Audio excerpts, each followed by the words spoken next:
नमस्कार मेरे साथियों, नमस्कार मेरे दोस्तों, प्यारे बच्चों। मैं पुनः आपके सामने। देखिए, आज का अपना जो टॉपिक है वो आज हम बात करते हैं, जैसा कि आपको मालूम है,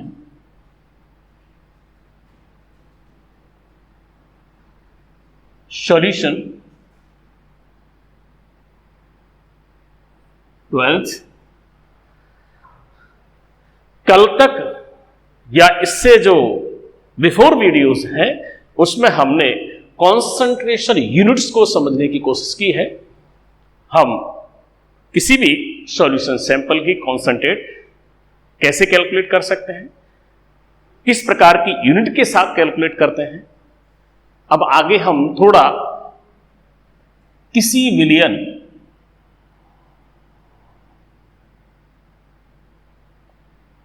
के प्रकारों पर प्रकाश डालते हैं। इससे पहले प्रारंभ में भी मैंने आपको कुछ विलयन के 9 तंत्र बता चुका हूं, तो वो भी टाइप्स ऑफ सॉल्यूशंस में है, बट वो किसके बेस पर है थोड़ा सा यहां जिक्र करूंगा, पूरा उनको नहीं बताऊंगा। बाकी और हम किस तरह से इनको क्लासिफाई कर सकते हैं। देखिए, आपको मालूम है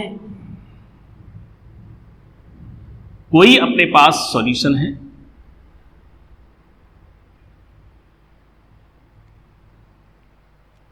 उस सॉल्यूशन में पर्टिकुलर हम कोई सॉल्वेंट यानी विलायक लेते हैं, उसमें कोई विलेय पदार्थ भी घोलते हैं और दोनों के मिलने से एक समांगी मिश्रण प्राप्त होता है। वो आप अच्छी तरह से जानते हैं, जिसे हम विलयन कहते हैं। यहां विलयन कितने प्रकार के होंगे, किस आधार पर होंगे, वो हमें देखना है। तो देखिए, यहां विलेय पदार्थ की मात्रा के आधार पर, तो मेरा मतलब है कि इस टाइप से जो टाइप है वो 3 प्रकार के होंगे। कौन कौन से, थोड़ा समरी के रूप में आप देखिए। मैं यहां 3 प्रकार से आपको बताने की कोशिश करूंगा। तो नंबर 1, विलेय पदार्थ की मात्रा इसमें कितनी है उसके आधार पर। नंबर 2, तो यहां जो विलायक है उसकी भौतिक अवस्था किस प्रकार की है, या अथवा हम कह सकते हैं विलयन की भौतिक अवस्था भी कह सकते हैं। तो विलायक अथवा विलयन की भौतिक अवस्था के आधार पर ये विलयन कितने प्रकार के होते हैं ये देखना है। और थर्ड, इसका जो टाइप होगा तो ए, बी, सेकंड, सी। यहां पर हम थोड़ा इन विषयों पर चर्चा जरूर करेंगे। यहां थर्ड है विलयन का जो परासरण दाब है। तो देखिए, 3 बातें बताई मैंने आपको। ए, विलयन में उपस्थित विलेय पदार्थ की मात्रा के आधार पर। बी, विलायक अथवा विलयन के संदर्भ में भी कह सकते हैं।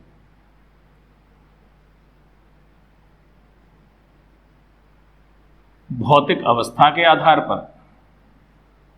सी, विलयन के परासरण दाब के आधार पर। परासरण दाब के आधार पर।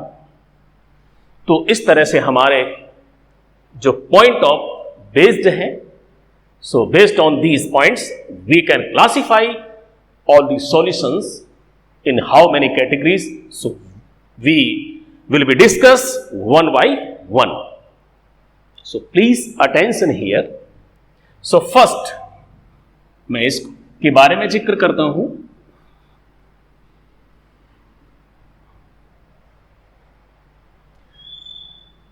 ए,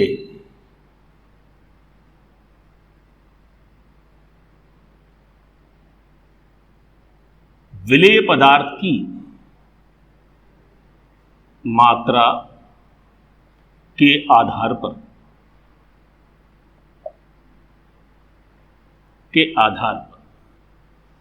तो प्लीज अच्छी तरह से ध्यान देना। आप उसी प्रकार एक सॉल्यूशन के सैंपल पर नजर डालते हैं। यहां कोई निश्चित मात्रा में विलायक लिया हुआ है और इसमें हमें किसी विलेय पदार्थ को घोल करके एक विलयन तैयार करना है। विलायक में विलयन तैयार होगा और अब यहां देखना है कि विलेय पदार्थ की मात्रा कैसे के आधार पर हम विलयन के वर्गीकरण करते हैं। तो विलेय पदार्थ की जो मात्रा है, मान लीजिए वो x ग्राम कहो, संदर्भ में किसी तरह से मान लीजिए, और विलायक है। विलायक को हम यहां मान लेते हैं कि इन 100 grams fix amount at constant temperature. देखिए सॉल्यूशन का टेम्परेचर कांस्टेंट रखना चाहिए। ऐसा नहीं है कभी हम विलयन बना रहे हैं 40 डिग्री सेल्सियस पर, कभी 20 पर, कभी 50 पर, कभी 35 पर, ऐसा नहीं है। जो सॉल्यूशन हम बनाना चाह रहे हैं और इनका स्टडी हम करना चाहते हैं वो temperature should be constant at the same temperature. वो सारे टेम्परेचर इक्वल कांस्टेंट होने चाहिए। टेम्परेचर वेरी नहीं करना चाहिए हमें, क्योंकि फिर उससे कैलकुलेट सही नहीं होगा।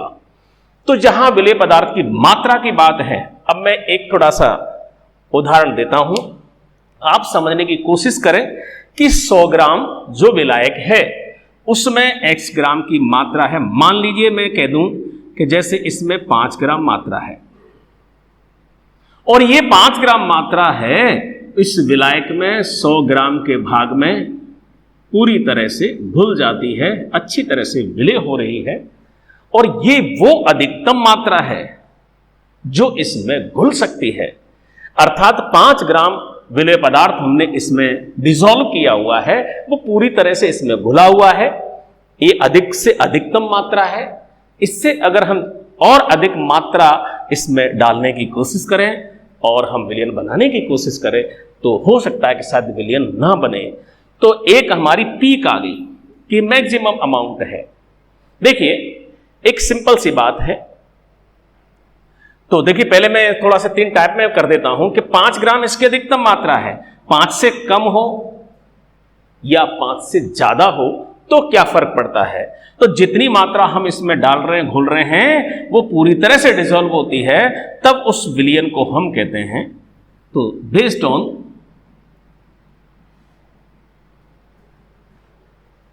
amount of the solute there will be 3 types of the solution।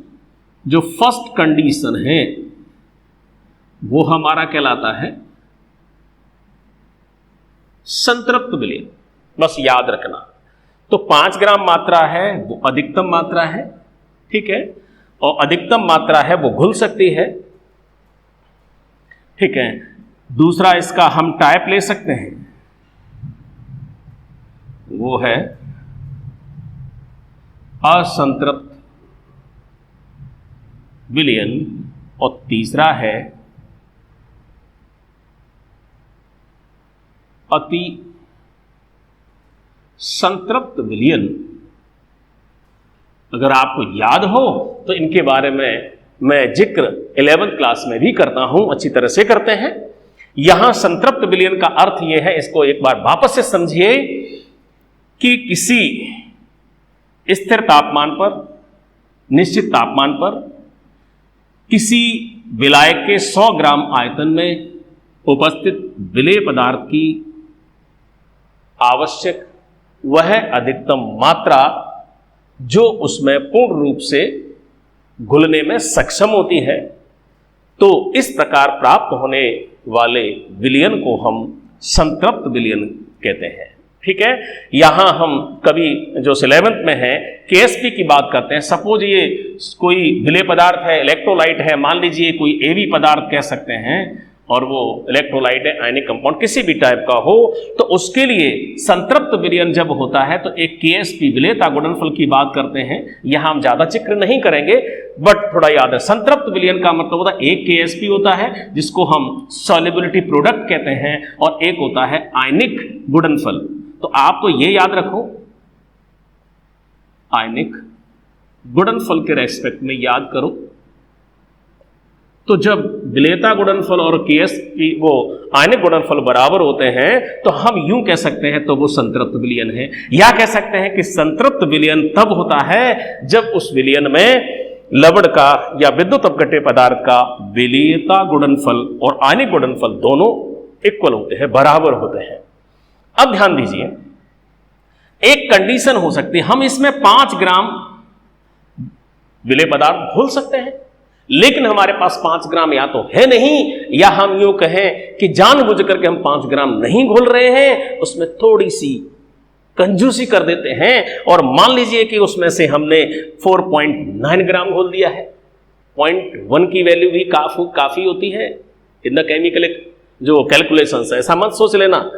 तो 4.9 ग्राम मान लें कि अगर मैं घोल के इसमें विलयन बनाऊं, तो देखिए वैसे तो आप कहें समझ रहे होंगे कि ये 4.9 ग्राम है, उसमें 5 में कोई खास अंतर नहीं है, लेकिन बट लेस मींस लेस, 0.1 ग्राम कम है तो है, ठीक है। ऐसी स्थिति में हम कह सकते हैं कि 5 ग्राम अधिकतम विलेय पदार्थ की मात्रा इसमें घोली जा सकती है और एक अच्छा विलयन तैयार किया जा सकता है, लेकिन हमारे पास विलेय पदार्थ की मात्रा हमने उसमें 4.9 ग्राम घोली है, जबकि 5 ग्राम घोल सकते थे। इसका मतलब बराबर घोलिए या कम या ज्यादा, बोलिए। निश्चित है कि कम घोली हुई है। तो ऐसी स्थिति में असंतृप्त विलयन तैयार होगा। तो कहने का मतलब, how can you define it, please attention here. देखिए, असंतृप्त विलयन की परिभाषा कैसे दोगे? जब 100 ग्राम विलायक में, कहने का मतलब होता है कि निश्चित मात्रा ले रहे हैं, किसी विलेय पदार्थ की अधिकतम घुलनशील मात्रा से, अधिकतम घुलनशील मात्रा से अपेक्षाकृत कम मात्रा घुली रहती है, तो इस प्रकार प्राप्त होने वाले विलयन को असंतृप्त विलयन कहते हैं। ठीक है, मात्रा कम है। और असंतृप्त विलयन जब होता है तो उसके लिए KSP की वैल्यू आयनिक गुणनफल से अधिक होती है। अर्थात देखिए, यहां तो बिल्कुल परफेक्ट सॉल्यूशन कंप्लीट है। यहां KSP का मान ज्यादा है, अर्थात पदार्थ घुले हुए पदार्थ की, विलेय पदार्थ की मात्रा कम है, तो जरूरत पड़े तो इसमें हम और घोल सकते हैं। कितना? 0.1 ग्राम। तो ऐसी स्थिति में हम कह सकते हैं कि, और जिसको हम कह सकते हैं डिसोल्यूशन पॉसिबल है, विलायकन भी पॉसिबल है। यूं तो कह सकते हैं कि विलयन बन चुका है, तैयार है, लेकिन अगर हम ये कहना चाहेंगे और कोई थोड़ी बहुत गुंजाइश है क्या, तो हम कह सकते हैं कि इसमें अभी गुंजाइश है। अगर हमारे पास और हो तो हम 0.1 ग्राम और इसमें घोल सकते हैं, डिसॉल्व कर सकते हैं। ठीक है, तो मुझे लगता है कि यह भी क्लियर हो गया होगा। अब देखिए थर्ड कंडीशन। मान लीजिए कि हमारे पास पदार्थ है खूब अच्छी तरह से, अब की हम कंजूसी ना करेंगे, 5 की जगह पर अगर हम इसमें डालते हैं 5.1 ग्राम, आप क्या कर रहे हैं? आप सोच रहे होंगे कि 5 ग्राम सर घोल सकते हैं, 5.1 ग्राम, 5.1 ग्राम क्यों घोल रहे हैं, ये तो घुलेगा नहीं। लेकिन माना कि नहीं घुलता है, लेकिन हम किसी तरह से कोशिश करते हैं, हिलाते हैं। आप समझते हैं, जब कोई गेस्ट कुछ खाता पीते नहीं, उसको स्वागत करते हैं, थोड़ा बहुत तो कोई किसी को मिठाई खिला रहे हो तो नहीं खाता है, तो भी हम कह रहे हैं अरे भाई साहब मेरे खातिर, किसी भी खातिर थोड़ा सा तो ले ही लीजिए। तो इस तरह से अगर हम किसी की खुशामद करते हैं तो वो काम कर ही लेते हैं। तो ठीक उसी तरह से 5 ग्राम ही घोल सकते हैं, लेकिन हम किसी तरह से 0.1 ग्राम डाल करके कोशिश करते हैं, हिलाते हैं, कुछ करते हैं, लेकिन टेम्परेचर वेरी नहीं करेंगे, ये ध्यान रखना है। तो ऐसी स्थिति में हम उसको घोल करके विलयन बना पाने में सक्षम होते हैं। तो क्या किया हमने, जो आवश्यक घुलनशील मात्रा थी उससे भी हमने थोड़ा सा अधिक विलेय पदार्थ घोल करके और हमने विलयन तैयार कर दिया। विलयन तैयार होना चाहिए, विलयन ऐसा नहीं विलयन नहीं बने तो कोई मतलब नहीं, डाल दो इसमें 10 ग्राम, कोई फायदा नहीं है, वो घुलना चाहिए, एक्सेस डाले तो हमने आवश्यक घुलनशील मात्रा से ज्यादा डाली है। ऐसी स्थिति में जो विलयन तैयार होगा वो कैसा कहलाएगा? अति संतृप्त। अति संतृप्त। और जहां अति संतृप्त विलयन हुआ उस विलयन के लिए थोड़ा याद रखना है KSP का मान उस विलेय पदार्थ के आयनिक गुणनफल से कम होता है। और ऐसी स्थिति में क्या होगा, अगर आपने थोड़ी बहुत ज्यादा होशियारी की, थोड़ा बहुत और मिलाने की कोशिश की, तो अब ये अति सीमा आ गई है और इसके बाद तो फिर अवक्षेपण की क्रिया स्टार्ट हो जाएगी। ये अंतिम सीमा वाली स्थिति है, ये समझ लीजिए। अवक्षेपण की क्रिया होगी और यहां अवक्षेपण नहीं होगा, यहां कुछ अवक्षेपण नहीं हो, केवल उस कंडीशन में अवक्षेपण स्टार्ट हो जाएगा। तो देखिए इस तरह से हम कह सकते हैं किसी विलयन में उपस्थित विलेय पदार्थ की मात्रा के आधार पर ये 3 प्रकार के विलयन बनाए जा सकते हैं, संतृप्त, असंतृप्त और अति संतृप्त। ये ठीक उसी तरह से आप समझ सकते हैं जैसे एक जो 2 व्हीलर बाइक या स्कूटर जो भी है होती है, तो कितने पैसेंजर्स के लिए, कितने के लिए वैलिड है? ओनली फॉर 2, 1 ड्राइवर और एक सिटिंग पर्सन। तो कहने का मतलब है, संतृप्त का मतलब है कि 2 व्हीलर पर 2 बैठ सकते हैं, 2 बैठे हैं, लीगल है, 3 बैठने लायक है नहीं और उसमें कम है नहीं।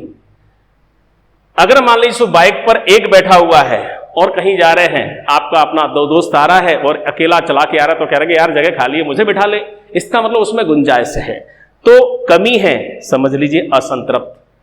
अगर उसमें 2 पहले से बैठे और आप और मिल गए कि भाई 2 दोस्त पहले से और आपने भी जिद की कि मुझे तो ले जाना पड़ेगा, नहीं तो तुम्हें भी नहीं जाने दूंगा, तो आप क्या करते, चल यार तू भी बैठ ले, तो उसको किसी भी तरह से लीगल तो नहीं है बट उसको जो दोस्त कैसे भी वो बैठ जाता है या आप बिठा लेते हो। तो यूं मान लीजिए कि 2 की जगह पर 3 सेट हो जाते हैं, पर आप 30 तो नहीं बिठा सकते, तो कहीं थोड़ी बहुत गुंजाइश है, आपने बिठा लिया, काम चल गया, तो वो अति है। 2 की इजाजत है लेकिन 3 बिठा लिए, है तो गलत, लेकिन चलो खैर आप सक्सेस हो गए हैं, तो आपको मैंने समझाने के लिए ऐसा थोड़ा सा बोला था। तो इसी के साथ विलेय पदार्थ की मात्रा के आधार पर हम विलयनों को कैसे विभाजित कर सकते हैं, वर्गीकृत कर सकते हैं, ये आप देख चुके हैं।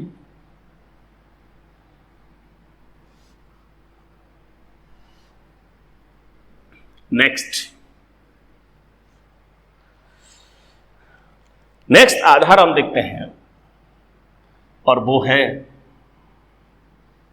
या तो हम विलायक के संदर्भ में भी कह सकते हैं अथवा विलयन के रेस्पेक्ट में भी, रेफरेंस में भी आप भूल सकते हो। विलायक अथवा विलयन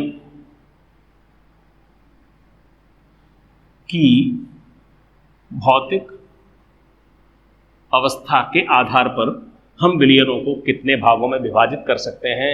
तो देखिए जो विलायक की भौतिक अवस्था होगी विलयन की वही होती है, सिंपल सी बात है। तो यहां क्या हो सकता है, तो आपको समझ में आ गई होगी, भौतिक अवस्था आपने पढ़ी है और वो भौतिक अवस्था के आधार पर चाहे तो विलायक की बात करें या विलयन की बात करें, कितनी हो सकती हैं।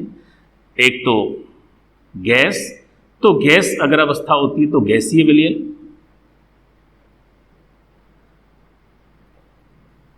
अगर विलायक अथवा विलयन की भौतिक अवस्था द्रव होती है तो द्रव विलयन, और विलायक या विलयन कह सकते हैं उसकी भौतिक अवस्था यदि ठोस होती है तो हम उसे ठोस विलयन के नाम से जानते हैं।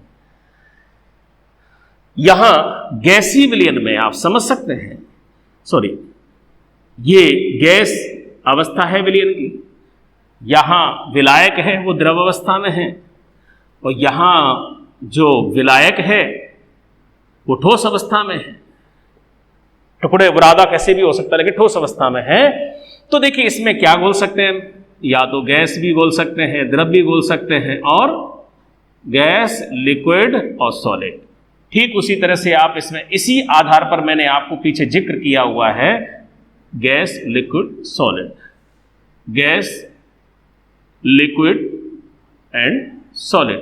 तो देखिए 3 types and 3 types, so total solution will be 9 types. वो मैं आपको अच्छी तरह से बता चुका हूं। अब थोड़ा सा आपको याद क्या रखना है, हमें यहां सॉल्यूशन में जो अपनी एकेडमिक क्लास है, बोर्ड एग्जाम्स हैं, जनरली इसको सिलेबस में नहीं पढ़ते हैं, सो आउट ऑफ सिलेबस मान सकते हैं। ठोस solid solutions out of syllabus है, ओनली लिक्विड सॉल्यूशंस, द्रव विलयन अपने सिलेबस की सीमा में आता है, पाठ्यक्रम में आता है। तो आपको बात तो समझ में आ गई होगी कि द्रव में हम क्या घोल सकते हैं, गैस, तो द्रव क्या कह सकते हैं, द्रव में गैस, द्रव में द्रव, द्रव में ठोस। इस तरह से इसके 3 टाइप बनेंगे। तो इनको तो आप भूल जाइए, केवल हम इसकी बात करेंगे और वो कितने टाइप के विलयन होते हैं। थोड़ा आगे बढ़िए। नंबर 1, द्रव में, तो देखिए मैं यहां पर 28 देता हूं, समझ में आ गया हो। ओनली हम लिक्विड सॉल्यूशन की बात करते हैं, द्रव विलयन के बारे में ही यहां पढ़ना चाहेंगे। तो 3 थे, अब उसमें से हम केवल और केवल द्रव विलयन की चर्चा करते हैं। यहां द्रव विलयन उन्हीं के आधार पर 3 प्रकार से होते हैं। नंबर 1,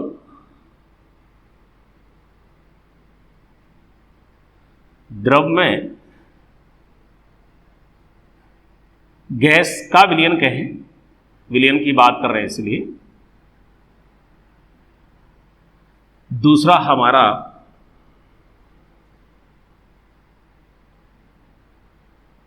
द्रव में द्रव का विलयन होगा, और तीसरा, थर्ड टाइप, द्रव में ठोस का विलयन होगा। ये 3 है।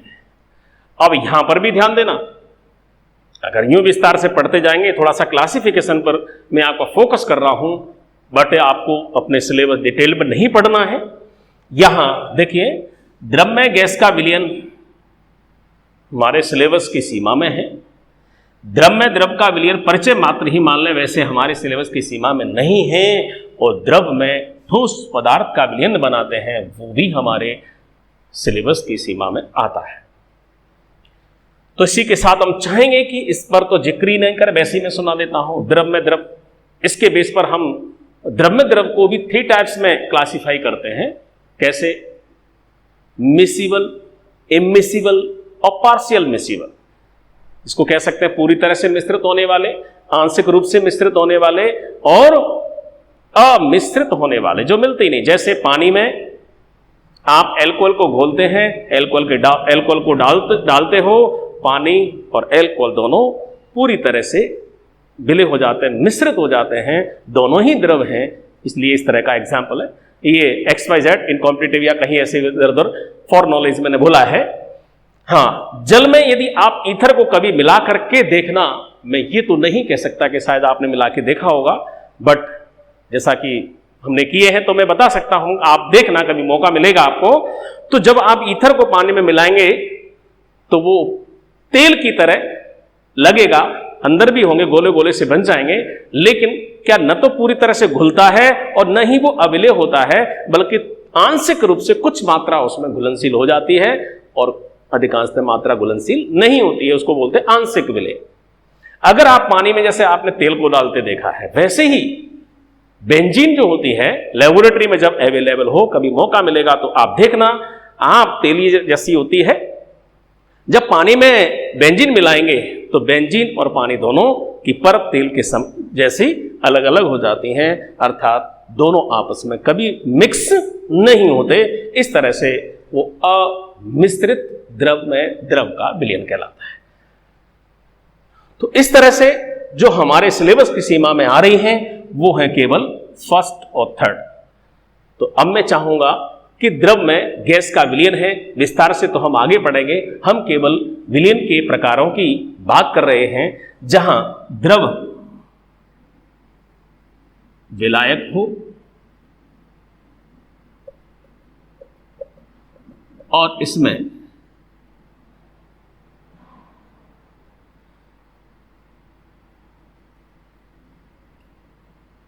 किसी गैसीय विलेय पदार्थ को हमने घोल करके कोई विलयन तैयार किया हुआ है, तो हम इसे कह सकते हैं कि द्रव में गैस का विलयन है। ठीक है, जैसे हमारे पास कोल्ड ड्रिंक्स, ठीक है, Coca Cola, Thums Up, Pepsi जो भी है आप समझते हैं, सोडा वाटर, ये सब है द्रव में गैस डिसॉल्व होती है तो वो इसमें आता है। अब यहां थोड़ा सा हम ये जिक्र करना चाहेंगे कि द्रव में जो गैस की विलेयता है उस विलेयता को किस संदर्भ में हम रिप्रेजेंट करते हैं। तो देखिए, मान लीजिए उस विलयन का कहें या विलायक की बात करें, ये इकाई आयतन है, कह सकते हैं कि द्रव विलयन के इकाई आयतन कह सकते हो, 1 क्यूबिक सेंटीमीटर बोल सकते हैं। इकाई आयतन में इकाई आयतन है और उस इकाई आयतन में गैस की कितनी मात्रा घुली रहती है। मात्रा से यहां तात्पर्य है कि उस एक घन सेमी आयतन में गैस भी चूंकि आयतन में रिप्रेजेंट कर सकते हैं, उस गैस की मात्रा आयतन में कितनी है, कुल मिलाकर के उस इकाई द्रव विलयन में उपस्थित या कह सकते हैं घुलनशील घुली हुई गैस की मात्रा को उस द्रव में गैस की विलेयता के द्वारा व्यक्त करते हैं। तो किसी द्रव में गैस की विलेयता क्या होती है ये हमें ध्यान रखना चाहिए, अच्छी तरह से इसको समझने की कोशिश करनी चाहिए। और द्रव में गैस की जो विलेयता होती है इसको हम एक दूसरे शब्द के द्वारा व्यक्त करते हैं जिसे कहा जाता है अवशोषण गुणांक भी कहते हैं। तो द्रव में किसी गैस की विलेयता को अवशोषण गुणांक के माध्यम से समझने की कोशिश करते हैं, याद रखना। तो चाहे तो हम कहें गैस की विलेयता या कहें गैस का अवशोषण गुणांक है। ठीक है, ये किसे कहते हैं, इसको किस तरह से परिभाषित कर सकते हैं, तो आपकी समझ में अच्छी तरह से आ रहा होगा। ये विलेयता के संदर्भ की बात है, आगे हम विस्तार से पढ़ेंगे। तो द्रव विलयन के इकाई आयतन में उपस्थित गैस की मात्रा को हम उस गैस की विलेयता कहते हैं अथवा उस गैस का अवशोषण गुणांक कहते हैं। ठीक है, तो गैस की मात्रा जितनी अधिक होगी गैस का अवशोषण गुणांक उतना अधिक होगा, या अर्थात हम कह सकते हैं कि जिस गैस के लिए जो अवशोषण गुणांक है जितना अधिक होता है उसकी मात्रा अधिक घुली रहती है, और मात्रा अधिक घुली रहती है इसका मतलब उस द्रव में गैस की विलेयता उतनी ही अधिक होगी। तो थोड़ा सा जिक्र मैंने आपको द्रव में गैस की विलेयता क्या होती है और अवशोषण गुणांक क्या होता है इसके बारे में समझाने की कोशिश की है। अब आगे देखिए, ये हमें जिक्र करना नहीं है द्रव में ठोस का विलयन कैसे तैयार होगा और द्रव में ठोस की विलेयता को हम किस तरह से दर्शाने की कोशिश करते हैं। ये ठीक उसी तरह से वही द्रव, देखो द्रव है, जल कह सकते हैं, जल लिया और इसमें विलेय पदार्थ के रूप में किसी ठोस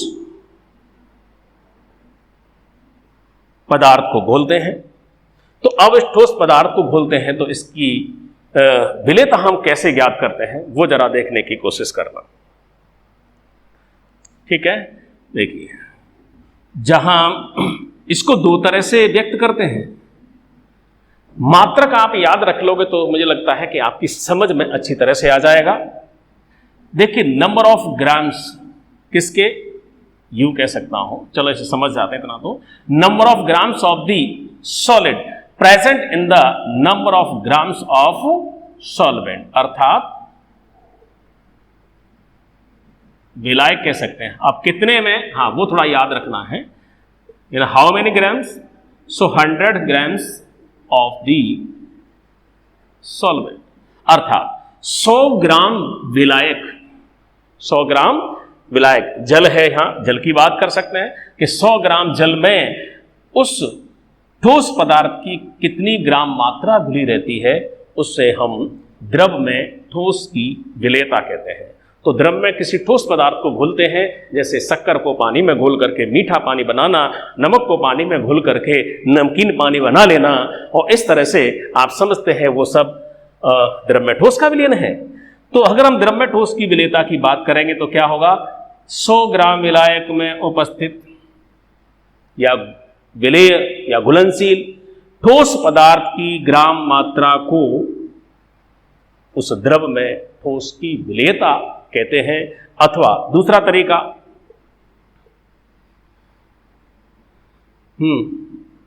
ठोस की मोल कितना, 1 लीटर विलियन।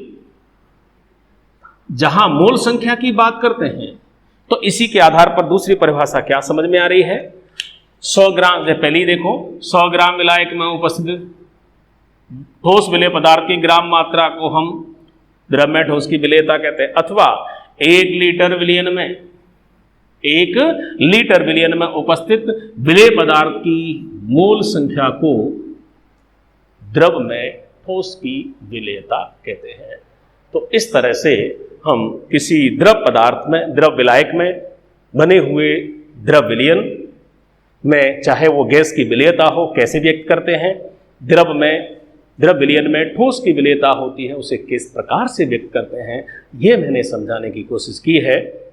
अभी इसी के साथ ये तो कंप्लीट है, इसी के आगे थोड़ा सा जिक्र अभी मैं और करता हूं, और वो है थर्ड और लास्ट है,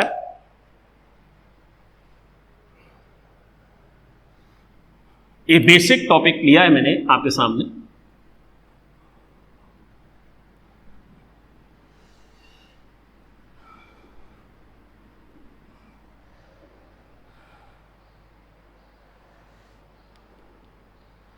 हाँ, तो बीच बीच में बच्चों यूं ही मुस्कुराते रहिए। देखिए सी, थोड़ा सा मैं थर्ड आपको जिक्र किया था, परासरण दाब के आधार पर। देखिए परासरण दाब क्या होता है, ये वैसे तो परासरण के आधार पर दाब है, इसके बारे में हम जिक्र आगे करेंगे, अच्छी तरह से करेंगे, विस्तार से करेंगे। लेकिन यहां एक शब्द आया है परासरण, तो परासरण की क्रिया को थोड़ा समझते, इसको भी आगे जिक्र करेंगे, लेकिन फिर भी यहां हम थोड़ा देख सकते हैं, वेरी सिंपल है। देखिए मैं थोड़ा बताना चाहूंगा, परासरण की क्रिया एक अर्धपारगम झिल्ली के माध्यम से होती है, जिसमें हम आगे पढ़ेंगे कि विलायक के कण उच्च सांद्रता से निम्न सांद्रता की तरफ अर्धपारगम झिल्ली के द्वारा गमन करते हैं, गति करते हैं, उस क्रिया को हम परासरण कहते हैं। तो देखिए सिंपली मैं यूं कहना चाहूंगा कि जब अर्धपारगम झिल्ली के द्वारा एक विलयन को 2 भागों में बांट दिया जाएगा, तो वो दोनों भागों की सांद्रता, परासरण दाब कैसे होंगे, उसके आधार पर हम विलयन को किस तरह से विभाजित करते हैं। तो देखिए एक हुआ सम परासरी विलयन कह सकते हैं, और सम का विपरीत क्या होता है समझ में आ रहा होगा, विषम परासरी विलयन कह सकते हैं। ये विषम परासरी जब विषमता होती है तो आप समझते हैं समान में कोई छोटा बड़ा नहीं होता है, कोई कम और ज्यादा नहीं होता है, लेकिन जब विषम की बात आती है तो या तो छोटा बड़ा, ठीक है, जवान और बूढ़ा, कम और ज्यादा, ये सारे शब्द आते हैं। तो इसमें हम 2 तरह के विलयन मान सकते हैं, एक हो जाएगा अल्प परासरी विलयन और सेकंड होगा अति परासरी विलयन। बहुत सिंपल है, समझने की कोशिश करेंगे 2 मिनट का। सम परासरी, देखिए मैं चित्र बना के आपको थोड़ा समझा देता हूं, समझ में आएगा। ये विस्तार से आगे जब परासरण के बारे में पढ़ेंगे तो ऐसा बहुत अच्छी तरह से और क्लियर होगा। केमिस्ट्री में ही मुलाकातें होंगी।